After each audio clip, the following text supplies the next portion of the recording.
Hola, mi nombre es Ania Mantilla, soy estudiante del séptimo trimestre de la Universidad Bicentenaria de Aragua.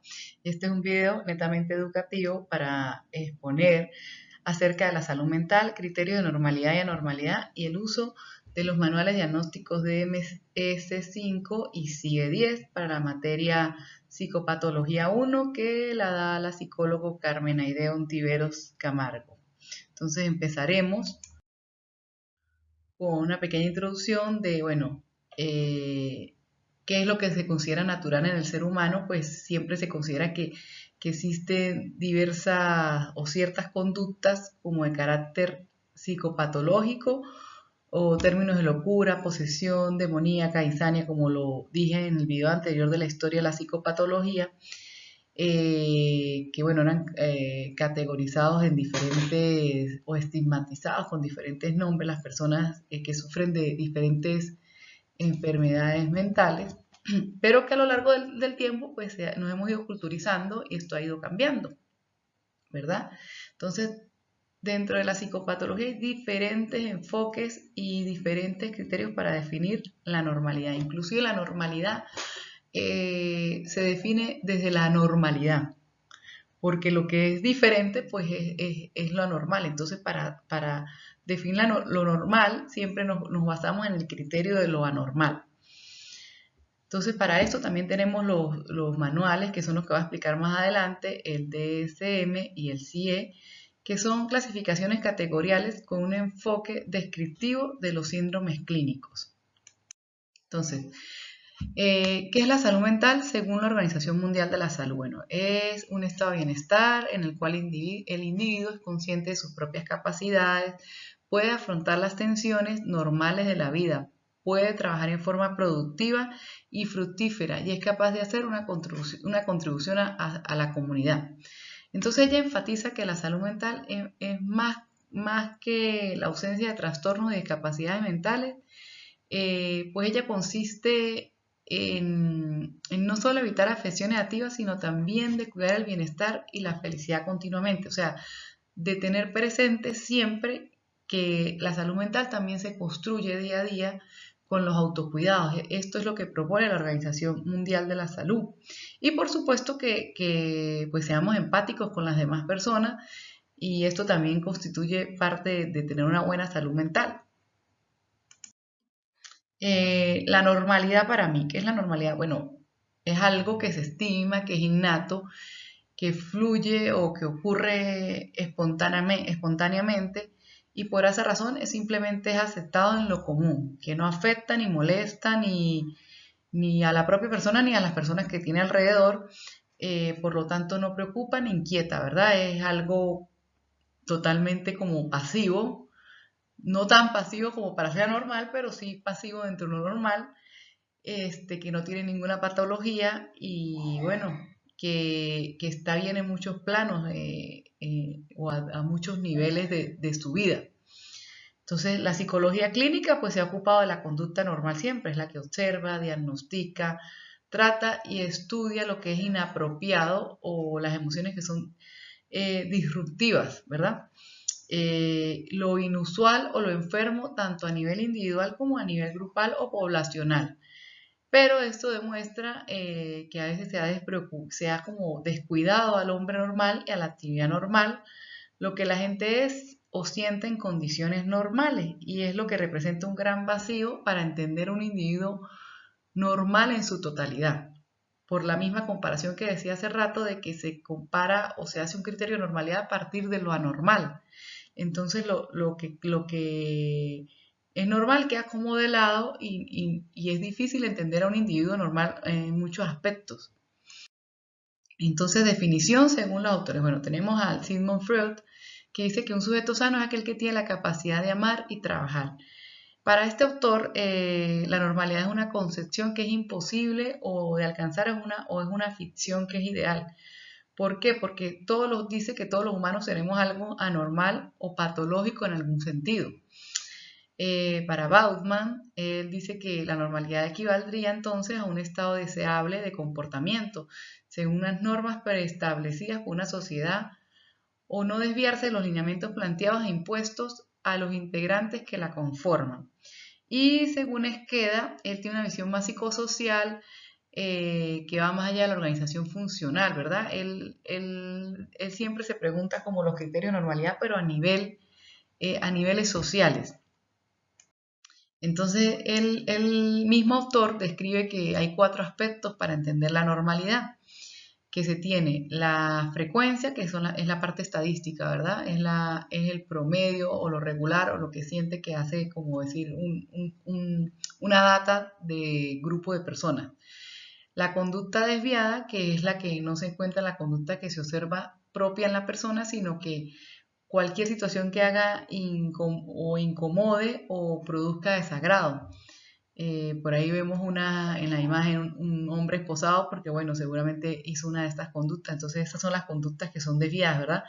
Las conductas inadaptadas, aunque pareciera que fueran las mismas que las desviadas, no lo son, porque las inadaptadas son las que impiden el desarrollo pleno de una persona y no permite el bienestar y es percibida por los demás como incoherente, ¿verdad?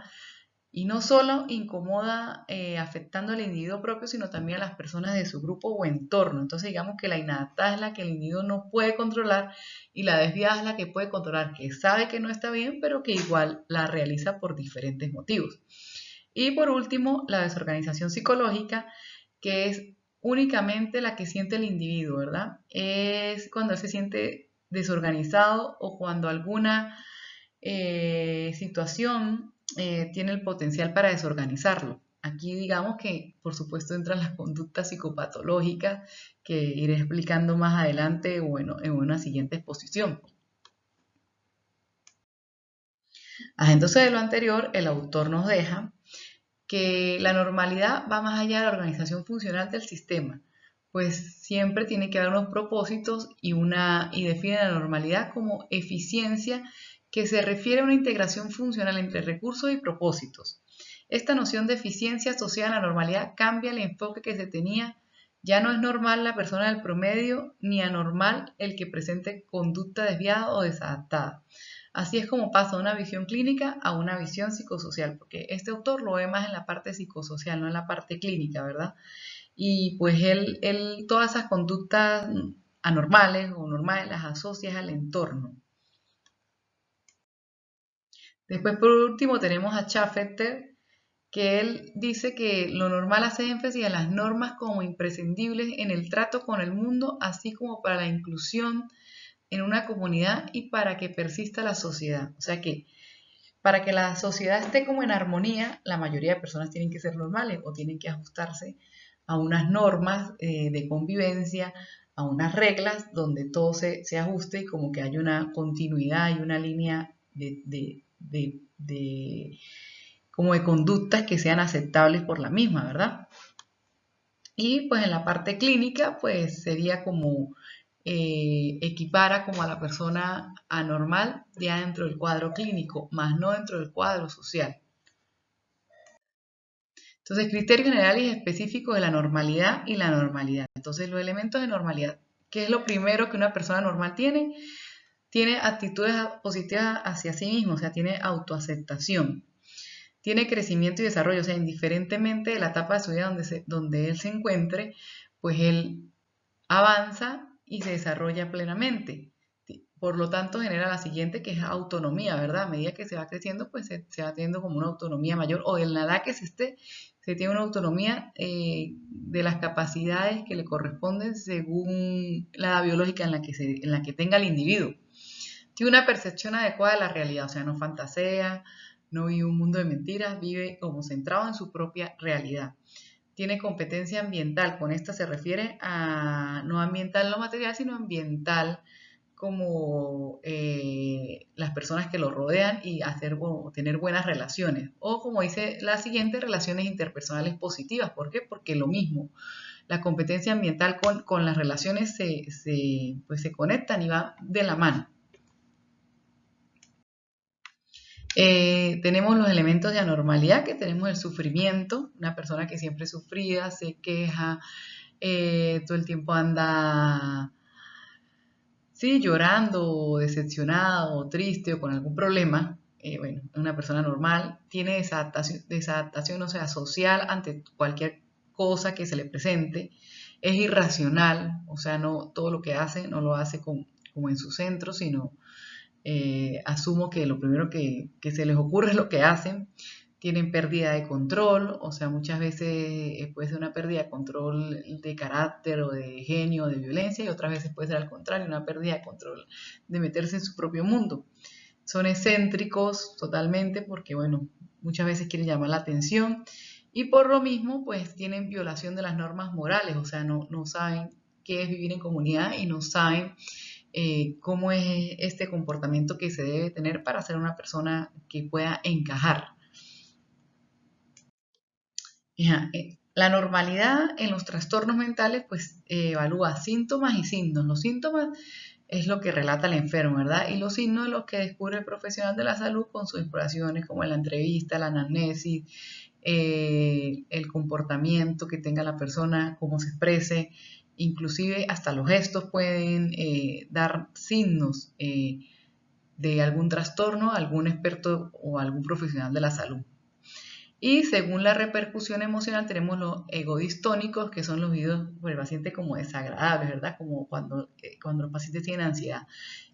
Y los egosintónicos, que son no vividos como molestos e incluso vividos como agradables, como las personas que tienen hipomanía, trastorno de conducta social, esos que piensan que hicieron una cosa pero en realidad hicieron otra, o que se ven de una manera pero se ven de otra. Hay varias cositas importantes que resaltaré en otra exposición.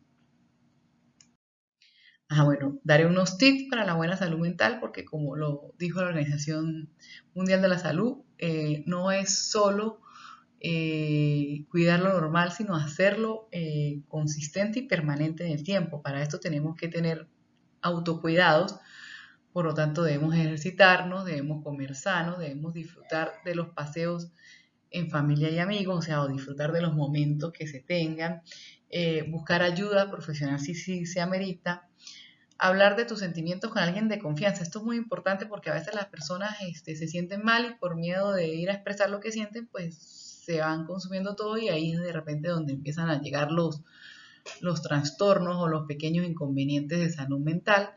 Y dormir las horas suficientes, que son las 8 horas al día, para que el cuerpo reponga toda su energía y pueda continuar con sus funciones normales al día siguiente. O sea, cada día, pues una nueva oportunidad para recordarnos todos estos tips, para poder, sí, autocuidarnos y sobre todo esta parte que a veces no la consideran tan importante.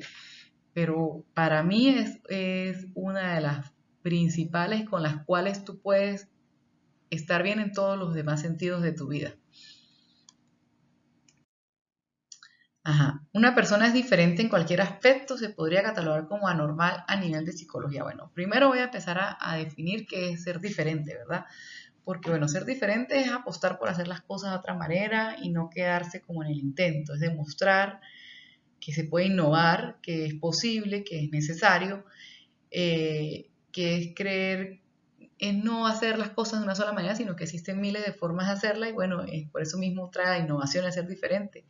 Es un aspecto, conjunto característico o circunstancias con que una persona u otra cosa se aparece o se presenta a la vista del entendimiento. Entonces, cuando hablamos aquí de una persona es diferente en cualquier aspecto, pues yo diría que si es un aspecto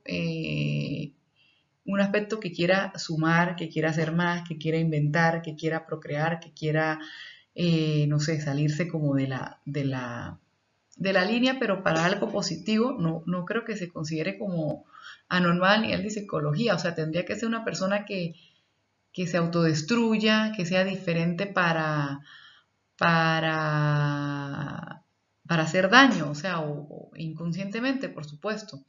Pero no creo que del todo ser diferente sea considerado como ser anormal. O sea, no considero eso, en realidad. El uso de los manuales diagnósticos DSM-5 y CIE-10. Bueno, como podemos ver en la imagen, el DSM es el manual azul, que bueno, es el manual diagnóstico y estadístico de los trastornos mentales, ¿verdad?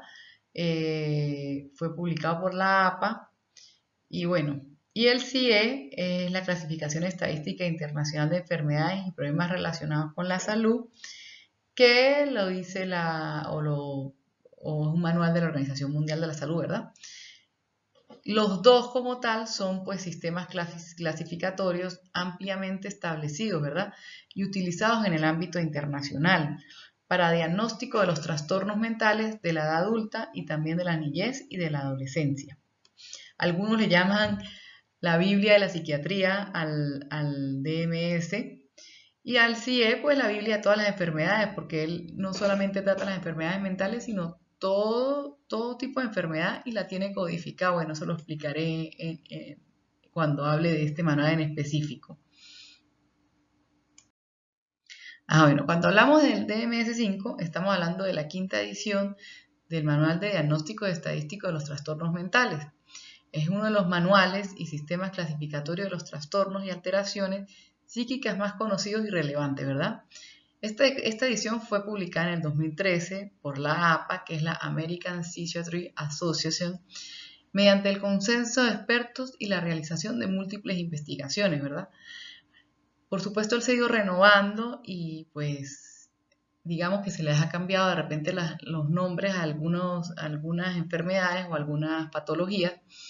Este sistema clasificatorio, a pesar de que resulta cada vez más controvertido, debido a la patologización de cada vez más comportamientos y modos de funcionamiento y por las acusaciones de la existencia o que hay un interés comercial detrás de él, pues bueno, es el que ha servido durante mucho tiempo para diagnosticar, para determinar y para poder clasificar los síntomas que presentan cada paciente.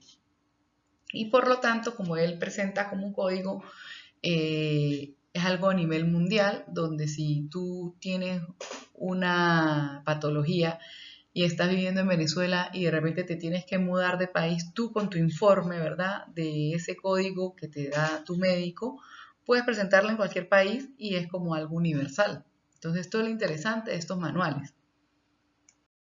Entonces, en cuanto al CIE-10, que en este caso las siglas hacen referencia a la 10ª edición de la clasificación internacional de las enfermedades, se trata de otro de los grandes manuales y sistemas clasificatorios que existen, pero si esta vez este no analiza solamente las enfermedades psiquiátricas, sino que analiza todo el conjunto de enfermedades, trastornos y alteraciones que existen, ¿verdad?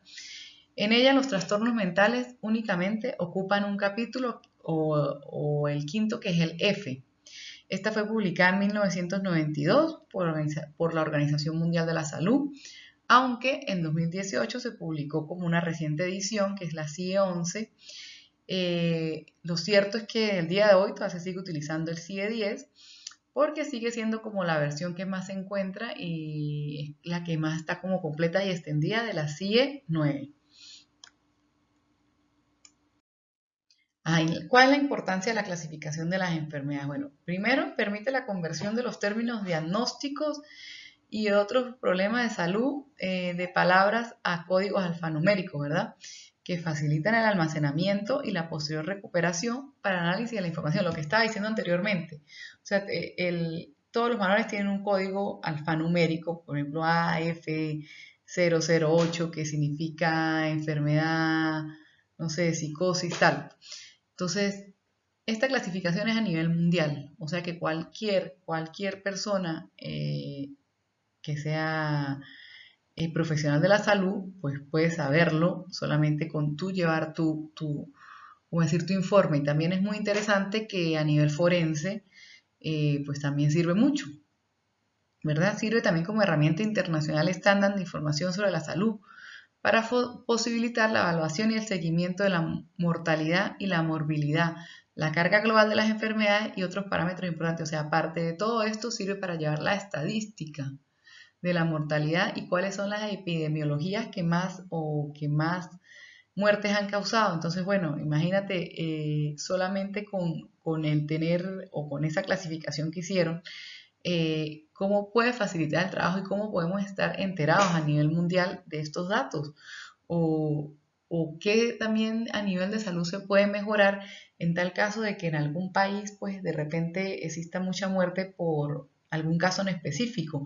Entonces, pues me parece que la clasificación es supremamente importante y también es importante para nosotros como estudiantes y futuros profesionales pues de esta carrera de psicología, pues sabernos o saber utilizar bien este manual, eh, los dos manuales, tanto el CIE como el DSM, porque pues ello nos va a permitir tener como una categorización al momento de poder nosotros atender a nuestros pacientes.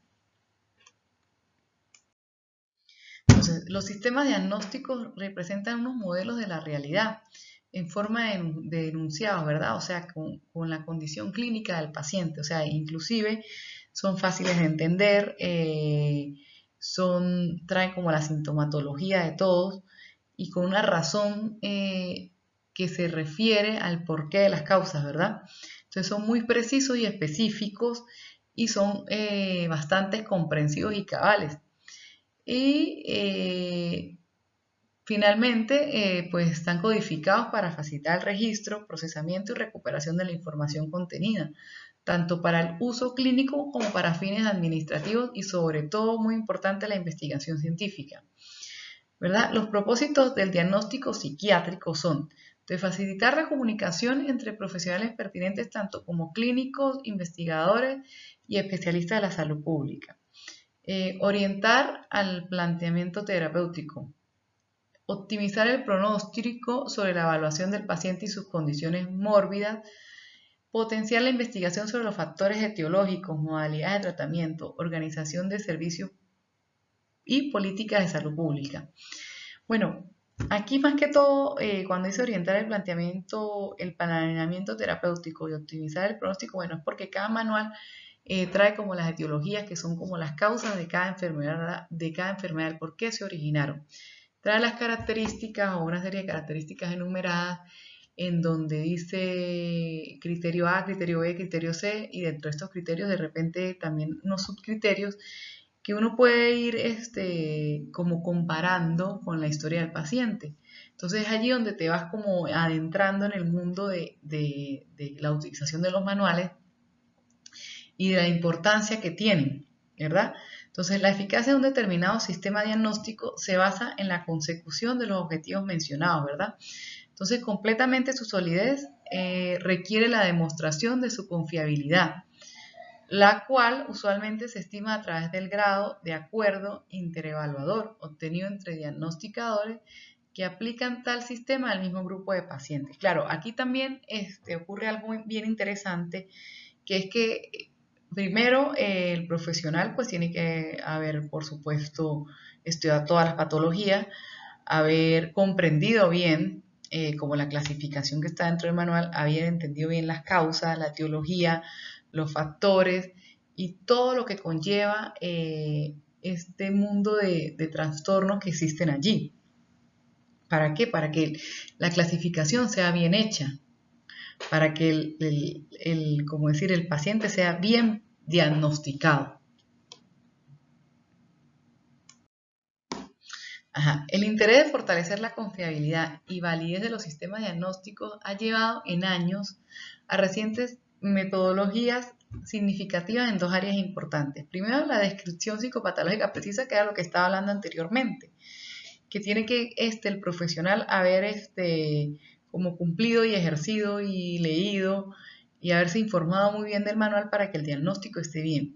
Y que sea una formulación diagnóstica integral, o sea, que sea completa, que esté como dentro de la misma patología todas las causas y todos los factores que presenta el paciente. Por supuesto, algunas veces van a estar combinados varias patologías en un solo paciente, pero esto es lo interesante del manual, que o sea, tú puedes con esos códigos interactuar y cambiar, no cambiar, sino como clasificar a tu paciente según estos códigos alfanuméricos, ¿verdad? Entonces, en relación a la descripción psicopatológica precisa, pues destacan las nuevas clasificaciones, el énfasis sindrómico y el uso de criterios diagnósticos, ¿verdad?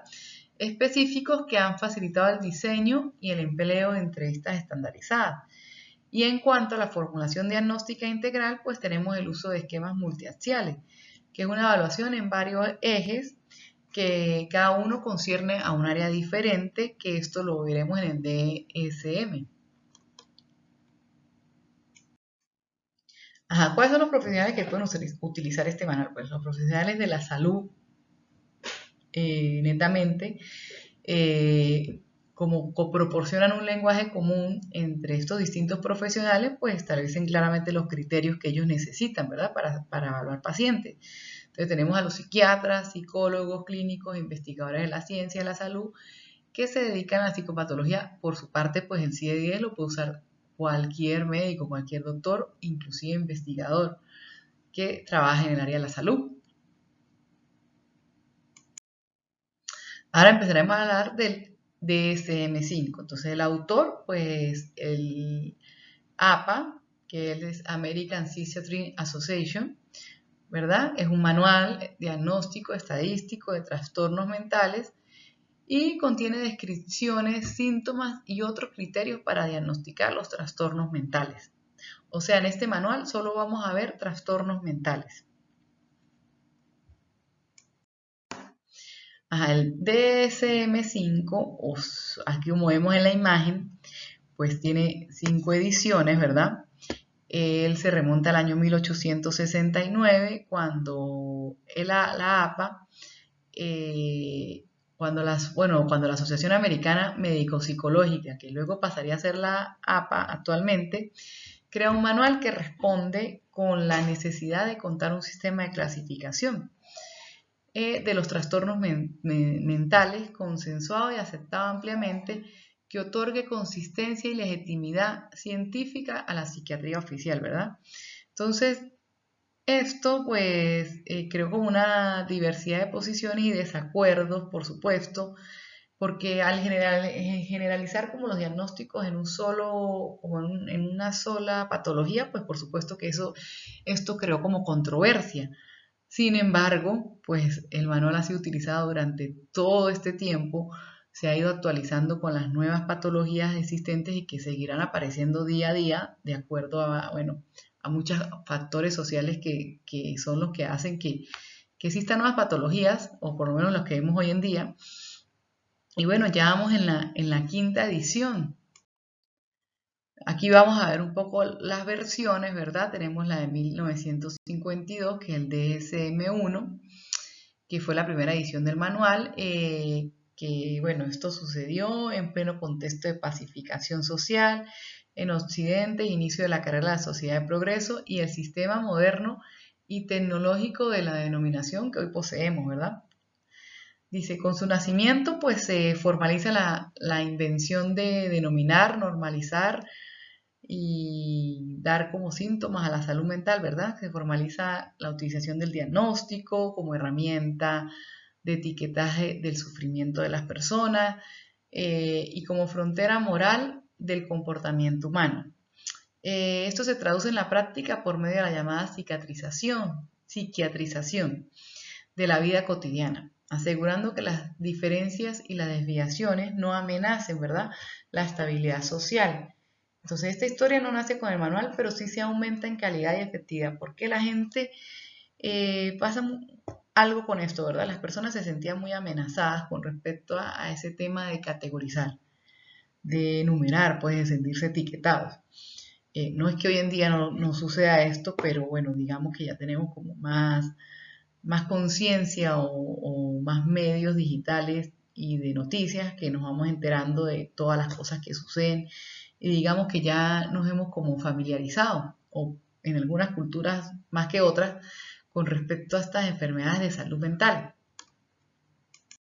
Ajá, bueno, ¿qué veremos aquí? Después de eso tenemos en 1968 pues aparece el DSM-2, en 1980 el 3 y 7 años más tarde la revisión del DSM-3R, que hasta 1994 pues se edita el DSM-4, que se hizo una actualización presente hasta el día de hoy y ahora llegó el DMS-5 que era con letras romanas y bueno, ahora se cambió al DMS-5 con número ordinario, ¿verdad? Y pues próximamente, o bueno, en marzo del 2022, el APA publicó un texto revisado del DMS-5, ¿verdad? Entonces era el DMS-5-TR, con el fin de aclarar ciertas condiciones de salud mental y criterios y códigos de diagnóstico. Entonces dicen que aquí van a incluir fobias o nuevos diagnósticos con respecto al uso de la tecnología, a las compras, a un poco más la alimentación, sobre todo respecto a las redes sociales.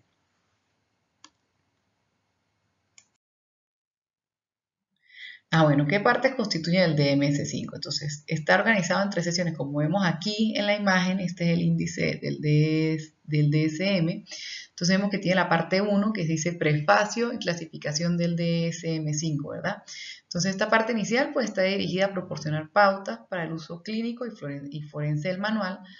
Luego tenemos la sesión 1, que es conceptos básicos del DSM5, donde vemos utilización del manual, declaración cautelar para el empleo forense del DMS5. Bueno, ahí vemos que incluye los criterios y códigos diagnósticos de los diferentes trastornos. Y luego tenemos la sesión 2, que son los criterios diagnósticos, ¿verdad? Que es donde se recogen las medidas dimensionales para la evaluación de los síntomas, sobre la formulación cultural de los trastornos y una propuesta alternativa sobre la conceptualización de los trastornos de la personalidad, así como una descripción de las condiciones clínicas que están actualmente en estudio. Bueno, entonces, según lo que vemos aquí en la imagen, ¿verdad? Tenemos por ejemplo, si queremos buscar en el índice del manual,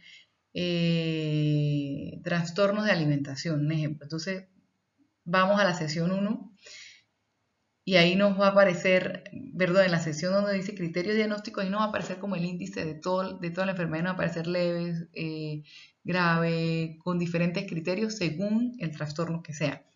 Entonces ahí, de ahí nos podemos ir a, como decía, la página donde está el trastorno dental específico y trae todos sus criterios bien específicos de como cada trastorno tiene su trastorno, tiene sus características, o sí, sus trastornos se le pueden llamar. Y ahí están bien descritos ya, como decir, en la parte temática o en la parte central del libro, del manual, perdón. Entonces, el proceso del diagnóstico. Aquí vemos, mira, aquí en la imagen vemos que en varias patologías tenemos que grave, moderado, leve, entonces tiene los síntomas, ¿verdad? Dice varios síntomas, alto deterioro, moderado, se exceden más síntomas de los requeridos, leve, pocos o ningún síntoma excedido, manifestaciones sintomáticas, umbral diagnóstico, número de tiempo de síntomas, bueno, ahí cada cosa viene bien especificada, ¿verdad? Entonces, el planteamiento de un diagnóstico implica organizar la información obtenida a través de la interacción especial que se da en la sesión terapéutica entre una persona y el profesional. Entonces, por esto es que el profesional de la salud siempre hace, como decir, una entrevista inicial donde hay un motivo de consulta, donde se observa al paciente, ¿verdad? Y según lo que esta persona vaya relatando, pues se van como sacando los criterios que son los que vemos aquí, que son los que están en el manual, ¿verdad? Después, una vez reunida esa información, se procede a determinar la categoría diagnóstica. Entonces, conforme a la lógica del DSM, esto implica juzgar si los signos y síntomas alcanzan o no el umbral del diagnóstico definido. Es decir, el límite en tiempo, número, intensidad, marca la frontera entre la manifestación total de trastorno de este tipo. O sea, por eso que tenemos aquí en este cuadro lo que estaba diciendo anteriormente. O sea, recogemos la entrevista del paciente y luego vamos comparando los síntomas con lo que dice el manual, ¿verdad? A ver si alcanza o no alcanza a ser diagnosticable. ¿Por qué? Porque hay síntomas que dicen, por ejemplo, si tiene más de 6 meses y el paciente resulta que tiene 3 meses de estar sufriendo la afección, entonces no entra como un diagnóstico. Por esto es que es tan importante como todo el proceso que conlleva hacer un diagnóstico, o sea, desde la exploración inicial del paciente, desde la entrevista, desde revisar cuáles son cuál es el comportamiento del paciente, hasta llegar a dónde está el manual para poder chequear si de repente concuerda la información del paciente con lo que dice el manual. Ajá, el DSM-5, entonces, Para tener una mayor claridad, ¿verdad?, del tipo de trastorno presentado, no basta con enumerar los síntomas y signos, sino hay que establecer relaciones entre ellos para llegar a la asignación de una categoría, con sus especificaciones diagnósticas, lo que está diciendo anteriormente. Entonces, para el DSM-5 hay muchos trastornos en el que aparecen que pueden clasificarse en especificaciones de gravedad, o sea, son las que indican la magnitud del trastorno, traduciéndose en mayor deterioro, malestar, riesgo común, que sobrepase el número de los síntomas presentes en la persona, ¿verdad? O que de los requerimientos de diagnóstico de un cuadro psicopatológico. Después tenemos las especificaciones de curso. Se refiere a la evolución del trastorno en un continuo de tiempo. Entonces las especificaciones son la historia anterior, la remisión total, la remisión parcial. ¿Por qué? Porque hay pacientes que a veces recaen, entonces son cuando son especificaciones de curso, ¿verdad? Que de repente tenía cierto tiempo sin sentir los síntomas, pero volvieron a venir. Entonces aquí cuando es importantísima como la historia del paciente. Especificaciones de tipo y síntomas, entonces son las que permiten pues identificar las predominancias de cada trastorno presentado. Como por ejemplo lo que tenemos aquí, dice trastorno delirante. Tipo de grandiosidad que nos indica el tipo de delirio que se presenta en la persona. Trastorno bipolar 1, episodio más reciente, mixto, que indica que la persona tiene un trastorno bipolar, pero los síntomas actuales corresponden a un episodio mixto. Y trastorno depresivo mayor o episodio único con síntomas atípicos, que implica que actualmente la persona presenta un episodio mayor que no sea o que no ha existido con anterioridad en su vida, pero además dominan los síntomas atípicos que incluyen comer y dormir más. Entonces, ¿qué quiere decir esto? Entonces, es el tipo de trastorno y de la clasificación que se encuentre dentro de estas tres que tenemos acá. Especificaciones de gravedad, especificaciones de curso y especificaciones de tipo de síntomas. Como lo dije anteriormente, cada patología pues tiene sus especificaciones en concreto. Entonces, por eso es la observación del profesional de la salud mental tan importante de saber identificar aquello que de repente su paciente no manifiesta y poderlo interpretar a través de sus gestos, a través de la clínica del paciente, de su historial y todas aquellas cositas que van como armando ese componente o ese rompecabezas que es cada individuo en particular. Bueno, para la asignación de un diagnóstico, pues se requiere realizar un diagnóstico diferencial, ¿verdad? Que no es más que una práctica de discernimiento entre lo que sí presenta la persona y lo que no corresponde según sus manifestaciones. Entonces, es indispensable realizar este diagnóstico, sobre todo por la existencia del llamado enmascaramiento psicológico, ¿verdad? Que implica la presencia de algunos trastornos con etiología biológica y con un mal diagnóstico y la terapia psicológica como único medio de intervención que está destinada al fracaso.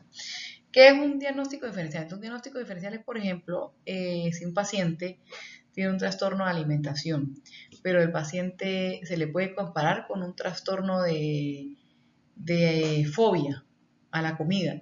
Entonces, el trastorno de alimentación tiene este criterio A, B, C, D, ¿verdad?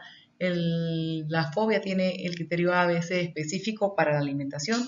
Esos son los criterios. Entonces, se comparan los dos criterios para ver cuál es el más acertado y cuál es el que corresponde más al paciente, ¿verdad? Entonces, aquí nos dice Morrison que como sugerencia para la realización del diagnóstico, dice descartar las condiciones médicas que pueden provocar las manifestaciones sintomáticas, ¿verdad?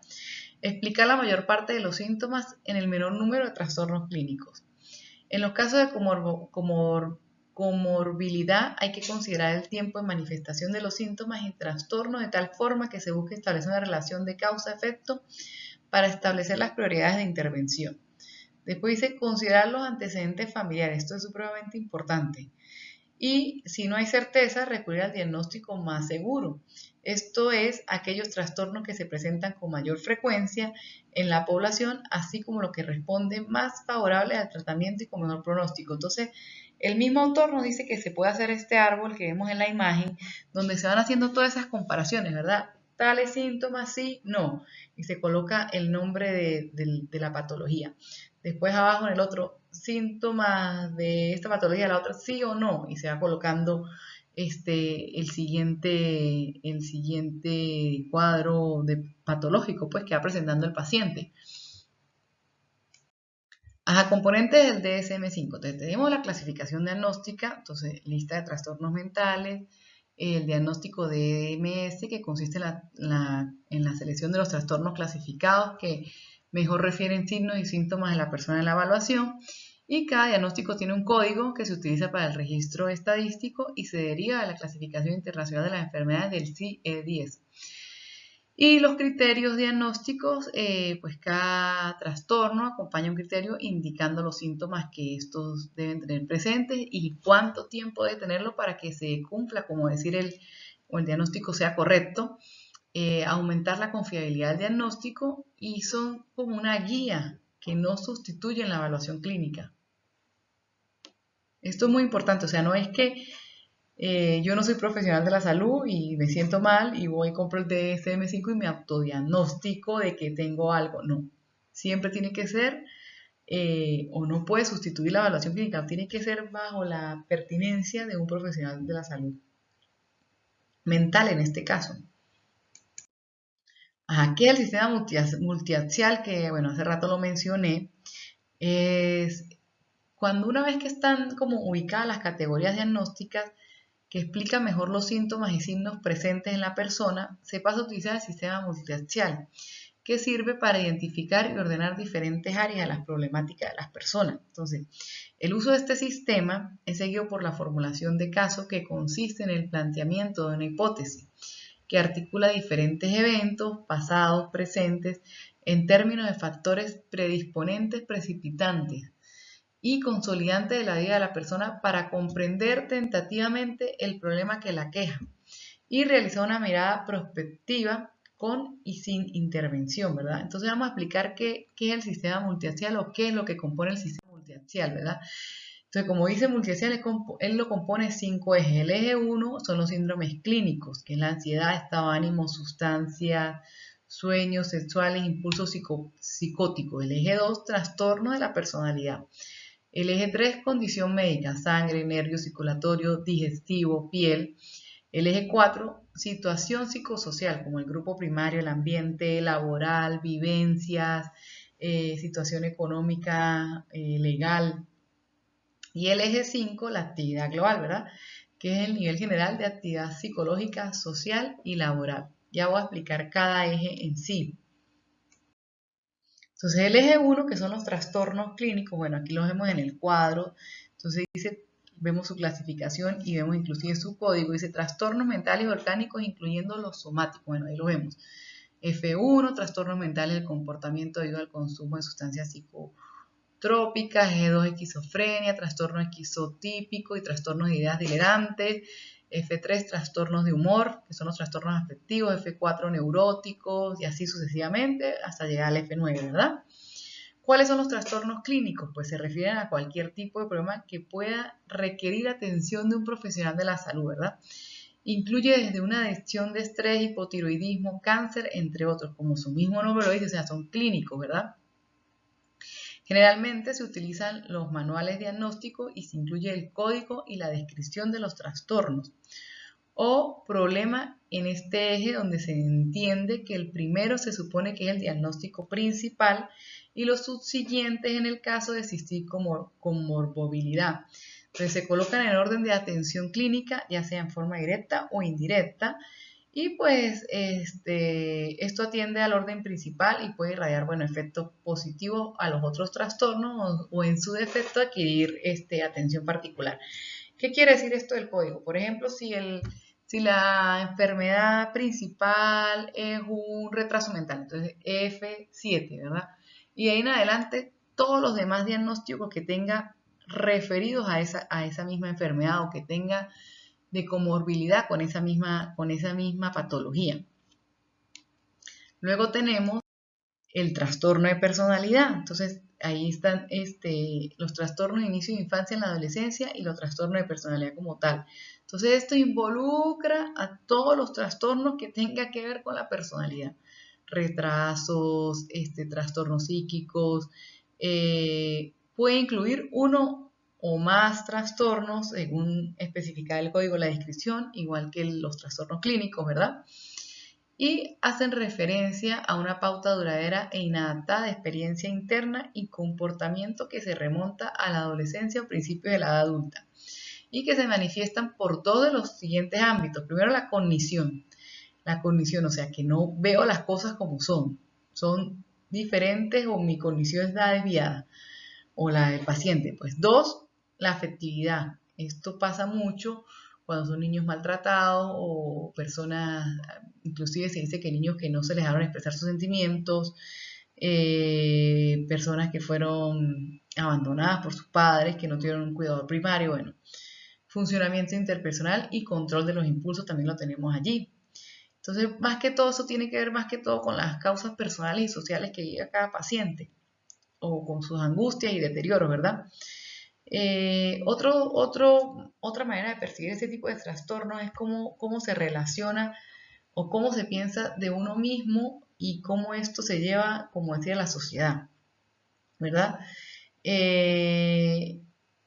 Para diagnosticar a una persona con menos de 18 años de trastorno de personalidad hay que tener mucho cuidado porque pues se sabe que están en el periodo de la adolescencia y pues en este periodo siempre ocurren muchos cambios y como que se está definiendo como sí, el patrón de conducta que uno va a tener, entonces pues no es muy adecuado o hay que tener mucho cuidado con esto a esta edad.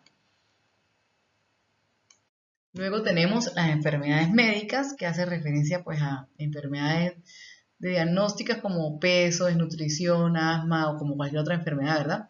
Entonces, ve, aquí se registran aquellas enfermedades que afecten a la persona y presenten alguna relación con los trastornos diagnosticados en el eje 1 o en el eje 2. O sea, este va de la mano con las enfermedades clínicas y los trastornos de la personalidad.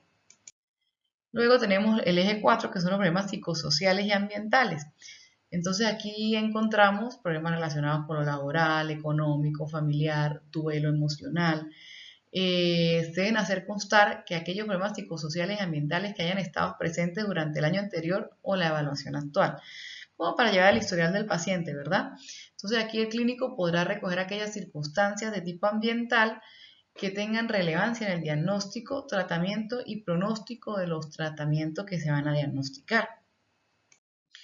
Luego tenemos el eje 5, que es la evaluación de la actividad global, ¿verdad? Aquí incluye la opinión del clínico acerca del nivel general de la actividad del sujeto. Esta información es útil para planear el tratamiento y medir su impacto, así como predecir su evaluación.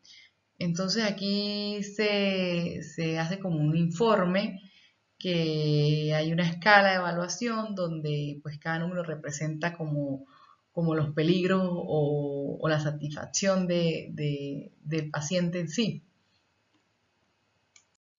Ajá. ¿Cuál es la polémica que se ha generado el DMS5 desde su publicación? Bueno, este salió a la luz en mayo del 2013, ¿verdad? Una de las principales polémicas fue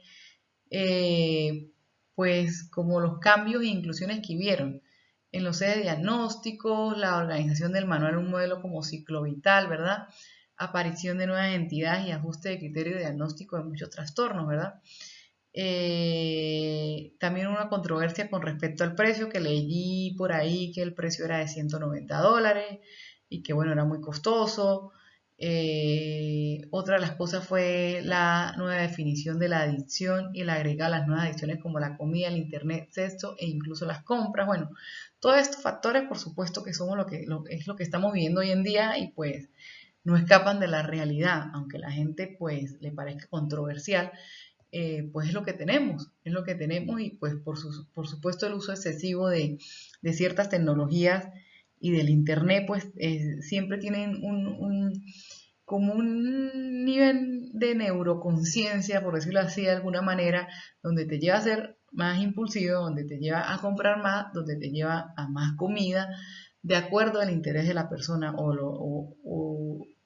o las capacidades que tenga la persona de hacer, porque si de repente es ver pornografía, pues eso es lo que va a hacer la persona, porque de repente no puede comprar, o de repente no puede comer, o sí, no tiene dinero suficiente para otras cosas, pues hace eso. Por supuesto, pues se ha abierto un debate mundial cuestionando todo esto, pero pues tampoco ha sido como de gran revolución ni nada, porque pues hasta los momentos inclusive se habla del nuevo DSM-5TR que va a ser el revisado y pues se está esperando que como que salga a la luz próximamente. El CIE-10. Bueno, este es el Código Internacional de las Enfermedades, ¿verdad? Elaborado por la Organización Mundial de la Salud, tiene como propósito clasificar todas las enfermedades, interpretación, comparación de datos de mortalidad y morbilidad, recolectarse en diferentes países o áreas en diferentes épocas, ¿verdad? Las versiones de la CIE-10 tenemos la CIE-9, que es la anterior clasificación de códigos, la CIE-10 es la clasificación actual, la CIE-11, que es la clasificación que está en desarrollo, la CIE-0, que es el Código Internacional de Enfermedades para Oncología. Aquí tenemos en la imagen como la CIE-5, la CIE-6 que iba con el DSM-1, la CIE-8 que iba con el DSM-2, la CIE-9 con el DSM-3 y el 3 revisado, la 10 con el DSM-4 y el revisado, y bueno, tenemos igual la 10 con el DSM-5 del 2013, pero estamos esperando el CIE-11 que al parecer, bueno, quedó ahí en stand-by o por ser como una versión tan nueva o prácticamente creo que es 100% digital, pues bueno, no tiene tanta utilización todavía como la CIE-10. Inclusive aquí, bueno, la CIE-10 fue adoptada por la Asamblea Mundial de la Salud en mayo del 2019 y los Estados miembros se comprometen a empezar a utilizarla para notificación de la mortalidad y la morbilidad en el 2022.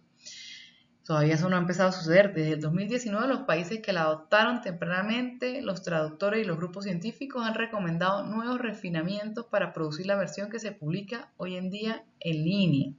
Entonces dice que está mejor traducida para ciertos países, que tiene mayor participación y mayor entendimiento, de repente en áreas donde no llega este manual. El número de volumen, entonces se integra en 3 volúmenes, como vemos en la imagen, el volumen 1, clasificaciones principales, que tiene 1175 páginas, el volumen 2, que provee orientación de los usuarios, 159 páginas, y el volumen 3, que es el índice alfabético, ¿verdad? Entonces, como ya lo dije anteriormente, 3 volúmenes que contiene la clasificación propiamente dicha, ordenada por aparatos, sistemas y especialidades, y cuenta con una clasificación adicional para identificar el tipo histológico de los tumores. Entonces, el volumen 2 es propiamente el manual de usuario, ¿verdad? Y es el que contiene los procedimientos para el registro, la codificación y la selección de la causa básica de la defunción y para la selección de la afección principal de la morbilidad. Entonces, el volumen 3 es el que incluye el índice alfabético, la ayuda de usuario a lograr localizar los códigos respectivos para cada término y diagnóstico médico.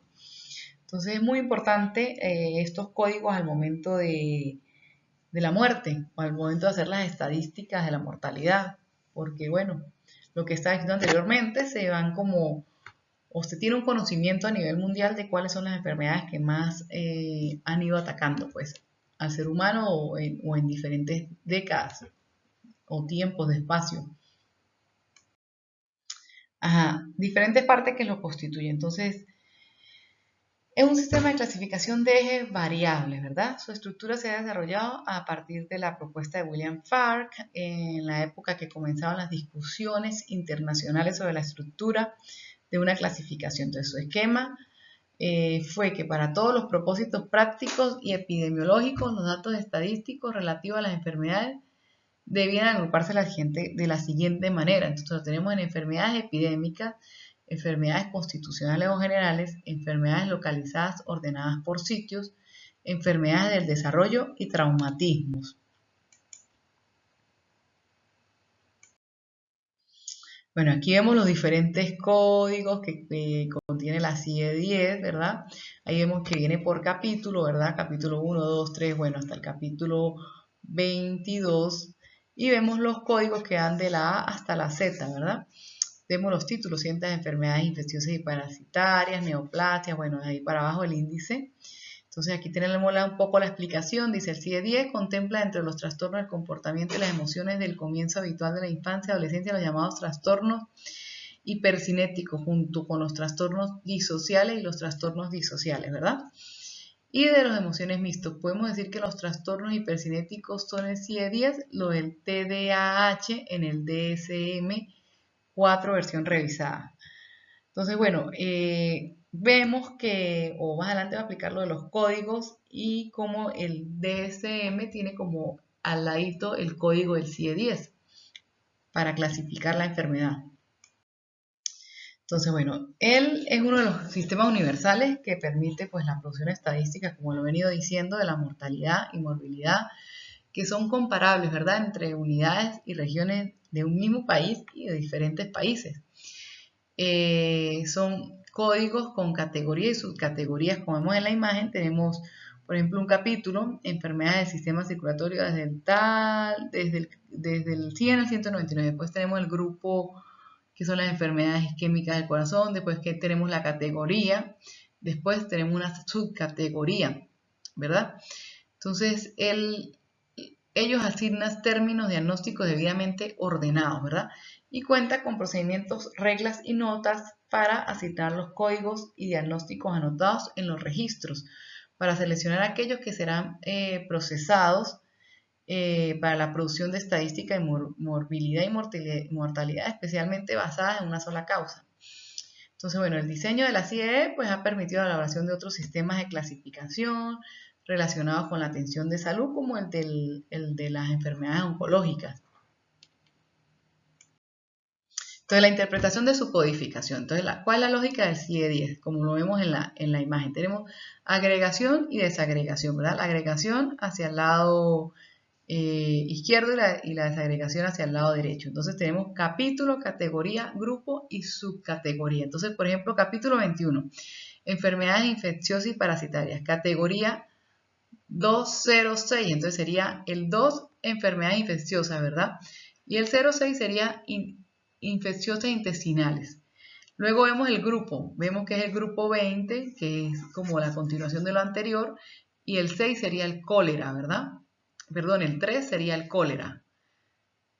Luego vemos la subcategoría, que sería cólera debido entonces se le va añadiendo como cada número de cada condición que va teniendo, pero hasta donde vemos el capítulo, la categoría y el grupo se va añadiendo.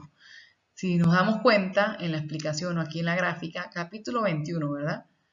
Luego categoría, dejamos el 2 del capítulo y colocamos el 06 de las infecciosas intestinales. Luego en el grupo tenemos 20, que es el capítulo de la categoría, y el 6 de la categoría, y le agregamos el 3, que es el grupo del cólera. O sea, es un poco complejo de entender, pero pues a medida que se vaya usando y se vaya practicando, pues se va entendiendo un poco mejor, ¿verdad? Entonces la CIE-10 está compuesta por una letra, es la primera posición seguida de dos números, es decir, son alfanuméricos. Entonces la categoría ocupa las letras de la A hasta la Z, con la excepción de la U o los códigos U00, U49, que son utilizados para la asignación provisional de nuevas enfermedades de etiología incierta. Entonces aquí vemos, entonces los trastornos mentales en la CIE-10 están en el capítulo 5 y los ejes del capítulo 21. Entonces aquí lo podemos ver, o sea, capítulo 5, trastornos mentales del comportamiento, dice F00, F99. Bueno, ahí están todas las descripciones, dice trastorno de desarrollo psicológico, lo que excluye. Entonces, bueno, este capítulo contiene los siguientes grupos. Entonces, aquí están todas las categorías de los grupos, nombrados como están ordenados allí en el manual.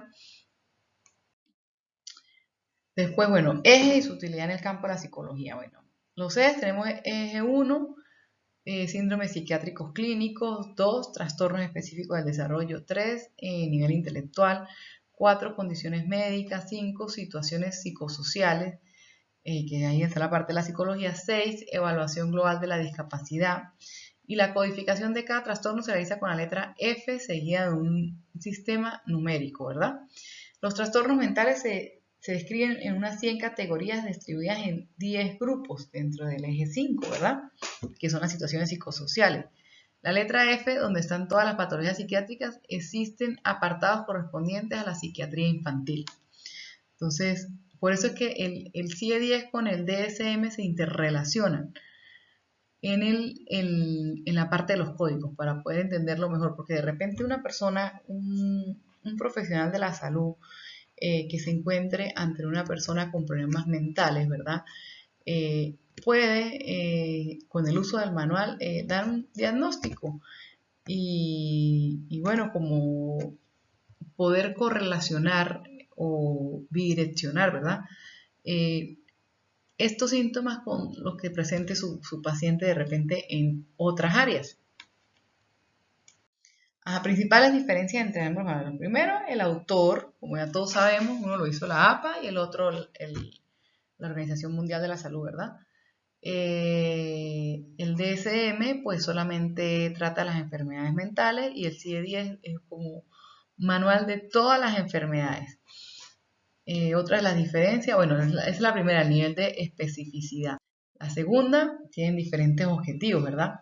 A pesar de que los dos son sistemas clasificatorios, de que los dos tienen códigos, de lo que los dos tienen súper ámbito o importancia en el ámbito sanitario, sus contenidos son parecidos entre sí, ¿verdad? Cada uno tiene diferentes objetivos. El DSM tiene la descripción sistemática y precisa de los criterios característicos propios de cómo hacer un diagnóstico de salud mental, ¿verdad? Y la CIE orienta más a realizar un registro de análisis y características persistentes. En este sentido, el primero resulta también ligeramente más preciso en su descripción de los síntomas, o sea, el DSM resulta un poco más preciso. La organización que lo genera, como ya lo dije anteriormente, el DSM es la APA, la Asociación de Psiquiatría Americana, y el CIE, pues la Organización Mundial de la Salud. Luego tenemos el nivel de reconocimiento, bueno, aunque probablemente el DSM-5 sea el sistema clasificatorio más conocido, sin duda el más utilizado en América y la gran mayoría de psiquiatría en el mundo, especialmente en Europa, siempre utilizan el CIE-10. Entonces es como un reconocimiento diferente de acuerdo al área o al país donde se encuentre. El número de grandes categorías, bueno, pues el contenido de la clasificación, por supuesto el CIE-10 es un manual muchísimo más completo, trae todas las enfermedades que abarcan todas las áreas médicas y pues el DSM solamente trastornos de carácter mental. Y diferentes trastornos o presencias de un mismo trastorno con diferentes denominaciones, bueno, es una diferencia muy notoria el hecho de que el DSM-5 como el CIE-10 clasifican los trastornos psiquiátricos con diferentes nombres. Incluyen criterios que pueden ser divergentes entre sí. Por ejemplo, pueden tener en cuenta periodos temporales en los que se deben presentar síntomas distintos entre sí, ¿verdad? Incluso existen algunos que directamente no existen o no son considerados como entidades diagnósticas en uno de los sistemas clasificatorios, como ocurre con el trastorno mixto ansioso depresivo. Y la mayoría de estas diferencias son poco relevantes y hacen referencia a las mismas realidades siendo altamente arbitrarias. O sea, es como pequeñas diferencias, pero en sí los manuales como tal tienen una utilidad impresionante al nivel de diagnóstico, de diferenciación y de criterios para dar como buena solución al paciente y buen criterio y dar como el tratamiento adecuado cuando se tiene, como decir, el trastorno ubicado, ¿verdad? O la psicopatología bien ubicada. Otro es la transculturalidad. Lo que está estudiando anteriormente, pues en algunas regiones del mundo se conoce más el CIE-10 y en otras el DSM-5. Y un sistema multiaxial, bueno, los dos tienen sistema multiaxial, claramente diferente porque, bueno, están enfocados en diferentes áreas. El DMC-5 tiene su sistema multiaxial dentro de sus mismas categorías de trastornos mentales y el CIE-10 pues tiene su sistema multiaxial de todas las categorías de todas las enfermedades existentes. En conclusión, bueno, pues los criterios clínicos definen la conducta anormal sobre la base de la presencia de los síntomas, ¿verdad? Resulta imprescindible pues establecer definiciones para estos diferentes trastornos. Por eso se hace tan importante el uso de los manuales y sobre todo el buen uso de los mismos.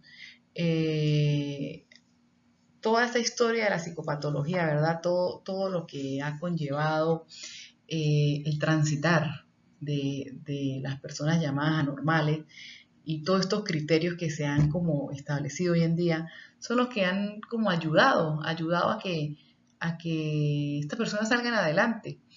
El que se tenga una clasificación no debe de preocuparse ni debe de causar como que se está etiquetando una persona, ni que esta persona es estigmatizada de otra manera. Al contrario, debe de verse del lado positivo, debe de agradecerse tanto estudio y tanta clasificación para ubicar los síntomas que todas estas personas han observado para poderlos poner como en el mismo cuadro, en la misma clasificación.